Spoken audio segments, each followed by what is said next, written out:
نہیں کرتی، لیکن کس نے کان میں بتایا تھا کہ قربانی کے بعد گوشت ملنا ہی نہیں؟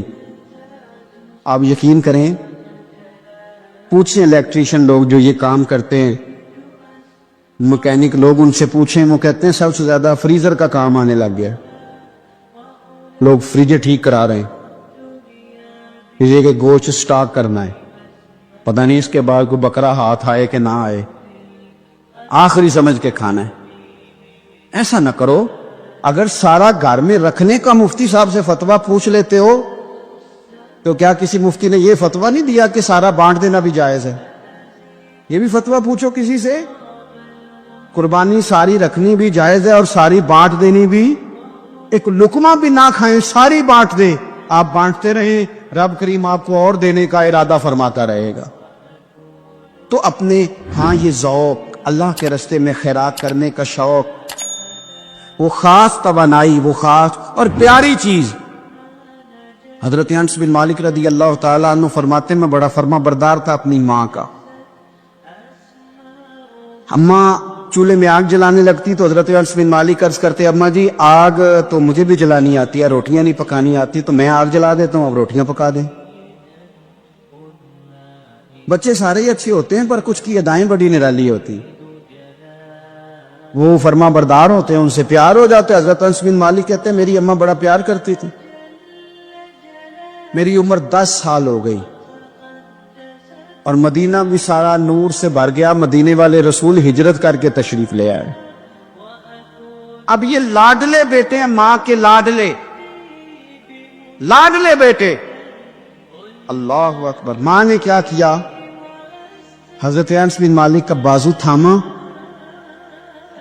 مدرسے میں نہیں لے کے گئیں، یونیورسٹی میں نہیں لے کے گئیں، کالج میں نہیں لے کے گئیں، جہاں سے سارے علم جنم لیتے ہیں نا، جہاں سے ساری یونیورسٹیاں بنتی ہیں، اس محبوب کی بارگاہ میں بیٹا پیش کر دیا۔ دل پہ ہاتھ رکھ کے بتاؤ، میں نے کہہ دیا، آپ نے سن لیا، عشق ہو جائے ہمیں مرشد سے، عشق ہو جائے ہمیں استاد سے۔ لوگ بچہ پڑھنے کے لیے تو ان کے ادارے میں بھیج دیتے ہیں، کبھی آپ نے سنا ہو کہ کوئی بچہ اس لیے بھیج دے کہ یہ آپ کے گھر کے کام کاج کرے گا؟ یہ بڑا مشکل کام ہے، انسان کو اولاد کمزور کر دیتی ہے، بندہ اولاد کے حق میں بزدل ہو جاتا ہے، وہ نہیں تسلیم کرتا کہ میرا بچہ اس طرح نوکری کرے، لیکن یہ شان ہے ان کے غلاموں کی۔ حضرت انس بن مالک کا بازو تھام کے ماں نے کہا، اور ماں نے کہا مستقبل کی کوئی فکر نہیں، لا کے حضور کی بارگاہ میں پیش کیا، عرض کرنے لگی یا رسول اللہ صلی اللہ علیہ وسلم، انس نہ آپ کے گھر کے کام کاج کیا کرے گا۔ یہ جو مزاج ہے نا خدمت کا، یہ ذوق، یہ رنگ، ہم لوگ جو ہوتے ہیں نا، ہم اور سٹیٹس میں زندگی گزارنا چاہتے، لیکن فقر کا، طریقت کا سٹیٹس اور ہوتا ہے، اور ہوتا ہے۔ وہ کیا کسی شاعر نے 2 جملوں میں بات ختم کر دی، اسے کیا تیریاں ویکھ کے ادامہ میں مرید ہو گئی۔ وہ بعض ادائیں ایسی ہوتی ہیں کہ جن پہ خود بخود پیار آتا ہے، پیار چھلکتا ہے، پیار خود بخود جو ہے وہ عود کر کے نکلتا ہے۔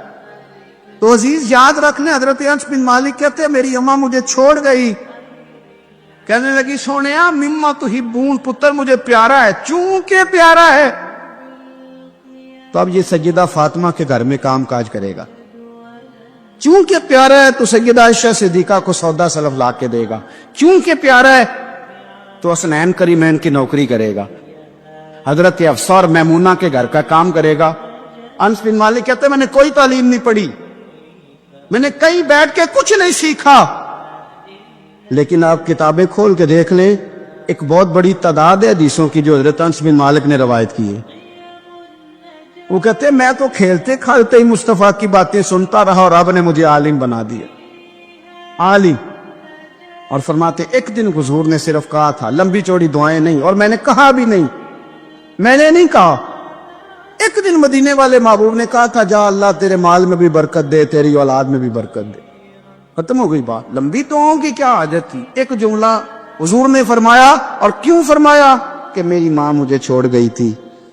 فرماتے ہیں کہ وہ حضور نے دعا دے دی، میں وہی بیج ڈالتا تھا جو سارا مدینہ ڈالتا تھا، وہی پانی لگاتا تھا جو سارا شہر لگاتا تھا، اسی طرح حل چلاتا تھا جس طرح سارا شہر چلاتا تھا، پر باقیوں کے باغ میں سال میں 1 دفعہ پھل آتا تھا، میرے میں 2 دفعہ پھل آتا تھا۔ آپ فرماتے تھے میں اس وقت موجود ہوں تو میرے بیٹے بیٹیاں پوتے پوتیاں میری اولاد کی تعداد 100 سے زیادہ ہے، اتنی میرے چمن میں بہار آئی ہے۔ دوستو، ایک صحابی تھے حضرت مصعب ابن عمیر، چڑھتی جوانی، بڑے خوبصورت کپڑے، اتنا مہنگا جوڑا مکے میں اور کوئی نہیں پہنتا تھا جتنے مصعب ابن عمیر پہنتے تھے، اتنی اعلیٰ قسم کی چیزیں اور کوئی نہیں کھاتا تھا جتنی وہ کھاتے تھے، لاڈلے تھے۔ کلمہ پڑھنے آئے دار ارقم میں، تو نبی پاک نے فرمایا تو ناز و نام میں پلا ہے، اس رستے کا مسافر کیسے بنے گا؟ یہاں تو ٹھوکریں ہیں، یہاں تو مار کھانی پڑتی ہے، تو کیسے بنے گا؟ عرض کی یا رسول اللہ آپ کلمہ تو پڑھائیں۔ پھر اس بندے نے پھٹے پرانے کپڑے بھی پہنے۔ پھر مولا علی شیر خدا کہتے ہیں میں نے اس نوجوان کو دیکھا کہ ایک پیر میں جوتا ہوتا تھا دوسرے میں نہیں ہوتا، او جیم جان دا کچھ وسا نہیں ہوں، یہ جان یار نو دے تے شاد ہو جا، اس سے دل دے ہیں فساد سارے، دل دلبر نو دے تے آزاد ہو جا، جو رکھے آباد تے رو وس دا تے جدوں کرے برباد برباد ہو جا۔ آپ فرماتے ہیں پھر وہ دن رات کوئی فرق نہیں، غلامی کی، ماں نے قید کر دیا، باپ نے قید کیا، مار کھائی، پہلے حبشہ گئے ہجرت کر کے، وہ بچہ جو کسی کو خاطر میں نہیں لاتا تھا، یہ وہ مصعب ابن عمیر ہے، اپنی جان پسند تھی تو حضور کے حوالے کر دی۔ مدینے میں نبی پاک نے انہیں اپنے سے پہلے مبلغ بنا کے بھیجا، ہر سردار کی منتیں کی، ہر سردار کی منتیں کی، کلمہ پڑھ لو۔ وہ چڑھتی جوانی، بڑا بادشاہ آدمی، لوگ اپنا رویہ توڑنا نہیں چاہتے، جو بندہ زندہ ہوتا ہے اس میں لچک ہوتی ہے، جو پورا اکڑ جائے سمجھو مردہ ہے، اور جو آدمی لچک والا ہو وہ تو بڑے کام کر لیتا ہے، اور اگر اکڑ جائے تو پیروں میں بھی شے آ جائے تو پکڑ سکتا، یہ سمجھ لینا۔ بہت سارے لوگوں کو زندگی میں کچھ نہیں ملا اس لیے کہ وہ اندر لچک ہی کوئی نہیں تھی، تکبر کے بت بنا کے پوچھتے رہے ساری زندگی تو ملے گا کیا؟ مصعب ابن عمیر کہتے ہیں ہر چیز قربان کر دی حضور کے نام پہ، احد کے میدان میں شہید ہوئے۔ اس نے ہر مہینے نیا جوڑا پہنا، اعلیٰ کھانے کھائے۔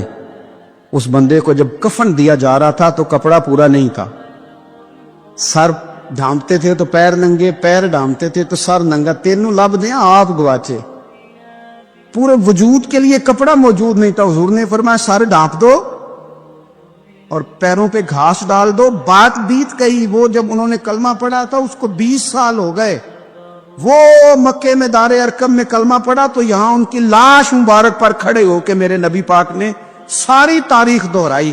اور میں یہ وہ نوجوان تھا جو ناز و نام میں پلا تھا، نے بڑے اعلیٰ کھانے کھائے، اعلیٰ کپڑے پہنے، کہ آج اس کا حال یہ ہے کہ اس کے بدن پر کپڑا موجود نہیں۔ پر میں اس طرح کرو ذرا، ساری تاریخ حضور نے بیان کی، لوگوں کو بتلایا، جو نئے آنے والے تھے ان کو بتایا۔ فرمایا اب ذرا ان کو پیروں پہ گھاس ڈال کے قبر میں ڈالو، اور فرمایا ذرا ان کو بھیجو تو صحیح، انشاءاللہ میرا رب جب ان سے ملے گا تو بڑا راضی ہو کے ملے۔ اس ذات کی بلندی کو دیکھیں، اس کے مقام کو دیکھیں، اس کے مرتبے کو دیکھیں، پھر اس کی عطاؤں کو دیکھیں، پھر ہمارے بن مانگے اس نے ہمیں کیا کچھ دیا، اس کے نوازنے کو دیکھیں۔ میرا جو دوست مجھے زیادہ پیارا ہوتا ہے اس کے گھر میں میں سادے شاپر میں سونٹ نہیں لے کے جاتا، میں اس کو منگاتا ہوں، گفٹ پیک میں بند کرتا ہوں، ساتھ ایک مٹھائی کا ڈبہ رکھتا ہوں، اس کو اچھے انداز میں لے کر کے جاتا ہوں کیونکہ مجھے پیارا ہے اور اس کی ادب آداب کا خیال کرتا ہوں۔ تو آپ اس بات کو اچھے طریقے سے سمجھ لیں کہ قربانی کا مفہوم جانور کو ذبح کر دینا نہیں، قربانی کا مفہوم تو رب کی رضا کو پانے کا نام ہے، اللہ کی رضا کو پانا ہے۔ وہ کتنا اعلیٰ ہے، تو جب اس کی بارگاہ میں تحفہ بھیجنا ہے تو پھر آپ نے جانور کو پیش نظر نہیں رکھنا، پھر تو آپ نے اس مالک کو پیش نظر رکھنا ہے کہ جس کے شایان شان ہم کچھ پیش کرنے کی صلاحیت اور قابلیت نہیں رکھتے۔ تو اللہ کی ذات کے شایان شان دیکھیں نا، قرآن مجید نے ایک سوچ ہمارے ذہنوں میں پیدا کی، فرمایا اگر تم چاہتے ہو نا کہ تمہیں بھلائی ملے اور تم درجہ ابرار میں داخل ہو جاؤ. ان الابرار لفی نعیم, وہ ابرار جنہیں اللہ جنت میں داخل کرے گا. تم بر تک پہنچ جاؤ تو پھر فرمایا لن تنالوا البر حتی تنفقوا مما تحبون. فرمایا تم ہرگز بھلائی کو نہیں پہنچ سکتے جب تک اپنی پیاری چیز راہ خدا میں خرچ نہ کرو. یعنی وہ شے جس سے تمہیں پہلے پیار ہو جائے, جس سے پہلے تمہیں محبت ہو جائے, جو تمہاری پیاری ہو, وہ تم راہ خدا میں. آپ اس مفہوم کو اچھے طریقے سے ذہن میں ہم لوگ کیا کرتے ہیں, ایک جانور لینا ہے, بس ٹھیک ہے جی مناسب مل گیا تھا ذبح کر دیا. آپ اس کیفیت کو تو سمجھیں کہ یہ تحفہ کسی معمولی آدمی کو نہیں دینا, یہ رب کریم کی بارگاہ میں پیش کرنا. آپ ناراض نہ ہو تو ہم تو معاذ اللہ قربانی کے موقع پر بھی جوے کا انتظار کرتے ہیں.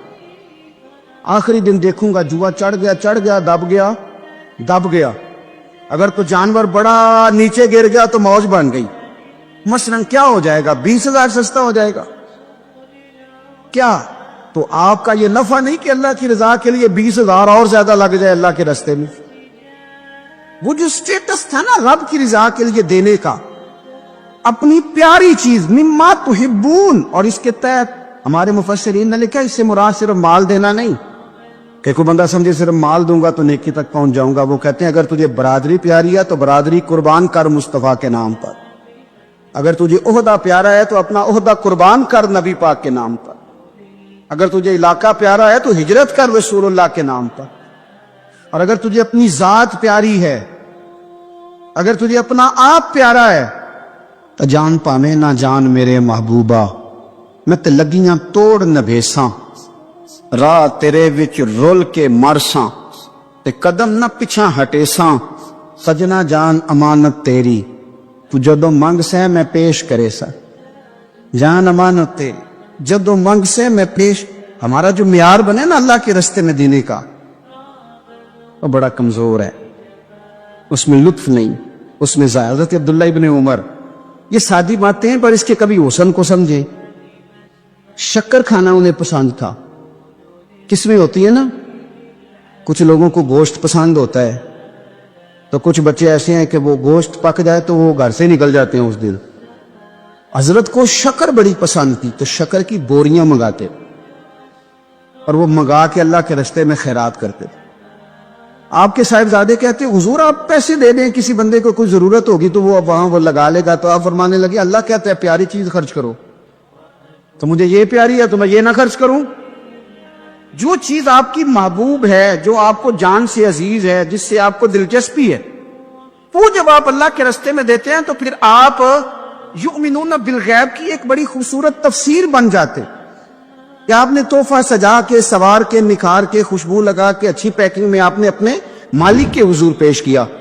لیکن اگر آپ کہیں کہ اوہو خرچے بڑے زیادہ تھے, پہلے ہی حالات پہلے ہی بڑے خراب تھے, اب قربانی بھی سر پہ آ گئی ہے معاذ اللہ, تو آپ نے نا وہ مزہ خراب کر دیا, وہ ذائقہ نہیں ٹھیک رہا.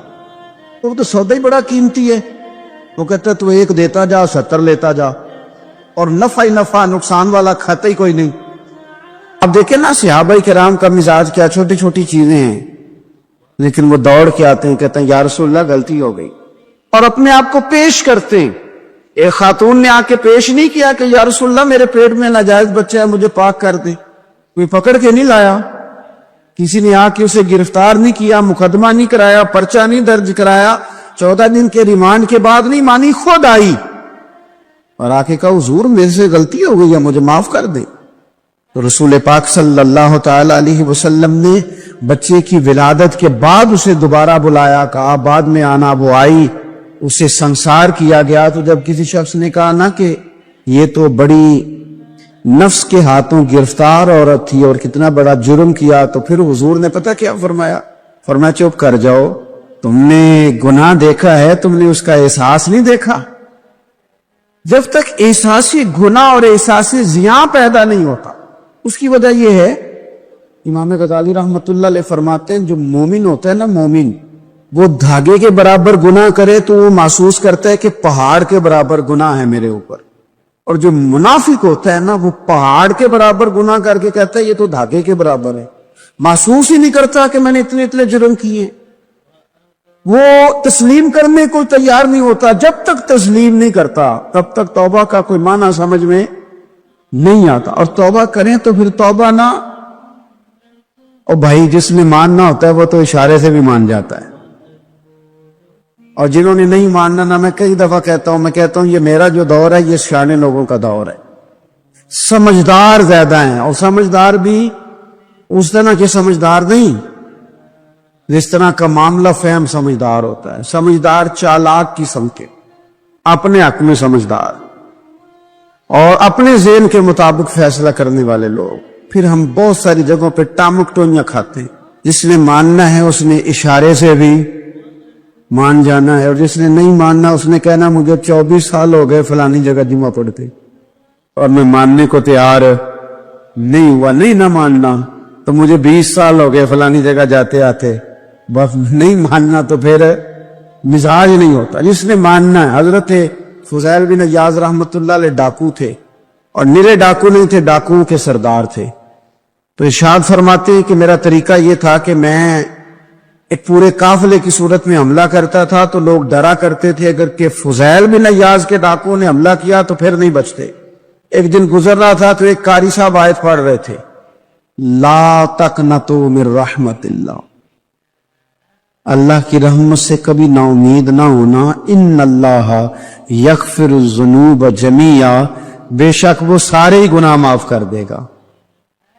آپ فرماتے میرے دل میں بات اثر کر گئی. ماننا ہے نا, جس نے نہیں ماننا اس نے 6666 آیتوں کا ترجمہ پڑھ کے بھی توجہ نہیں کرنی. آپ ارادہ کریں نا, آپ اپنی دل کی زمین کو زرخیز بنائیں. فرماتے ہیں میں فوراً وہ آیت سنی تو میں رویا, اور میں وہ حافظ صاحب کے پاس چلا گیا, ان سے اجازت لی, ان کے کمرے میں داخل ہوا. میں نے کہا آپ نے بھی آیت پڑھی ہے کہ اللہ سارے گناہ معاف کر دے گا؟ تو جس بندے نے کئی سال ڈاکے ڈالے ہوں, بیٹیاں روتی رہتی ہوں پر وہ مال لے کے آ گیا ہو, مائیں واسطے دیتی رہتی ہوں پر وہ لوٹ کے نکل آیا ہو, اب جی اگر وہ بندہ بھی سچے دل سے توبہ کرے تو اللہ معاف کر دیتا ہے. تو آفو جی کہنے لگے میں کون ہوتا ہوں تمہیں کوئی تفسیر بتانے والا, میں نے تو قرآن کی آیت پڑھی ہے. میرا رب کہتا ہے لا تقنطوا من رحمت اللہ, تم نے مایوس نہیں ہونا, تم آ جانا معافی مانگ لینا. ان اللہ یغفر الذنوب جمیعا, اللہ سارے گناہ معاف فرما دے گا. اللہ سارے گناہ, تو یہ تو اللہ فرما رہا ہے. فضیل بن عیاض کہتے ہیں میں نے کہا ختم ہو گئی بات, توبہ بھائی. واپس آیا تو وہ میرے ساتھ جو تھے نا ان سے میں نے کہا سردار نیا تلاش کر لو بھائی. اب ارادے بدل گئے, پروگرام کچھ اور ہو گیا. اب تو لوگ ہمیں تانے دیں گے, اب تو لوگ باتیں کریں گے کہ اوتھے کی لین جانا ہے. فضیل بن عیاض کہنے لگے بس بھائی توبہ کرنی, اب تم کوئی اور سردار تلاش کر لو.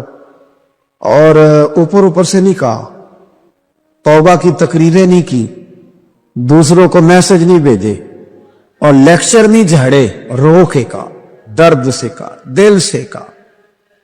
تو وہ جو باقی کے تھے نا ان پر سردار کی بات کا اثر ہوا. کہنے لگے سردار ہم نے سردار نیا نہیں ڈھونڈنا, اگر چوریاں مل کے کی ہیں تو اب تو اس طرح تو نہ کر, توبہ بھی مل کے ہی کریں گے, اب اللہ بھی مل کے ہی کریں گے.